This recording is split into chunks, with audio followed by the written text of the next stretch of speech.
ഒരു ഭിക്ഷാടകൻ പതിവുപോലെ വഴിയരികിൽ പണം ചോദിച്ചു നിൽക്കുകയായിരുന്നു. അപ്പോൾ ഒരു വ്യവസായി അവനോട് ചോദിച്ചു, നീ എന്തെങ്കിലും നൽകാതെ എങ്ങനെ ഭിക്ഷ നൽകാൻ കഴിയും? ജീവിതം ഗിവ് ആൻഡ് ടേക്കാണ്. ഭിക്ഷാടകൻ അതിൽ ആലോചിച്ചു. അടുത്ത ദിവസം മുതൽ അദ്ദേഹം ചെറിയ പൂക്കൾ ആളുകൾക്ക് നൽകി അതിന്റെ മറുപടിയായി പണം വാങ്ങാൻ തുടങ്ങി.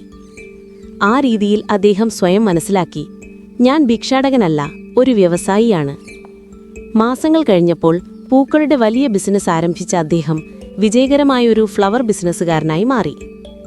അവന്റെ വിജയത്തിന്റെ അടിസ്ഥാനം ഒരേയൊരു സിദ്ധാന്തം, ഗിവ് ആൻഡ് ടേക്ക്, നൽകാനും എടുക്കാനും പഠിക്കണം.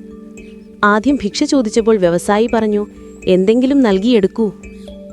അദ്ദേഹം പൂക്കൾ നൽകി പണം വാങ്ങാൻ തുടങ്ങി. ട്രേഡ് ആൻഡ് സെൽഫ് വർത്ത് മനസ്സിലാക്കി ഞാൻ ഭിക്ഷാടകനല്ല, ഒരു വ്യവസായി എന്ന് പ്രഖ്യാപിച്ചു. മാസങ്ങൾക്കകം വിജയകരമായ പൂക്കളുടെ ബിസിനസ്സുകാരനായി. മനോഭാവം മാറ്റിയാൽ ജീവിതം മാറും. സ്വയം വിശ്വസിക്കുക. വീഡിയോ ഇഷ്ടമായാൽ സബ്സ്ക്രൈബ് ചെയ്യുക. വീഡിയോ കണ്ടതിന് നന്ദി.